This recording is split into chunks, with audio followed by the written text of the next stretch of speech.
DWS দফতরে বনমালীপুর ভুতুরিয়া স্থিত ডিভিশনে সিপিএম এর জয়নগর মেলার মাঠ এবং রাজনগর লোকাল কমিটির পক্ষ থেকে ডেপুটেশন প্রদান করা হয়। পানীয় জলের সমস্যা সমাধানের দাবিতেই এই ডেপুটেশন প্রদান করা হয়। তবে এই ডেপুটেশন প্রদানে দেখা গেছে যে সিপিএম নেতারা উপস্থিত ছিলেন এবং তাদের দাবি দাওয়াগুলি তুলে ধরেন।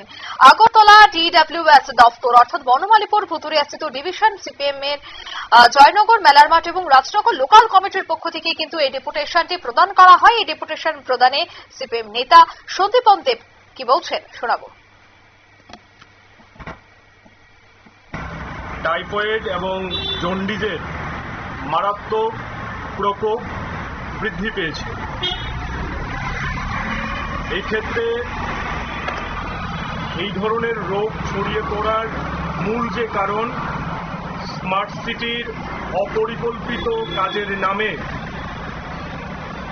ড্রেন, রাস্তা ইত্যাদি কাটা হচ্ছে। এতে করে জলের যে পাইপ লাইনগুলি আছে এগুলি লিক করে তাতে নোংরা জল ঢুকছে এবং এই জল সাধারণ মানুষের বাড়ি ঘরে পৌঁছাচ্ছে। সেটা পান করার পর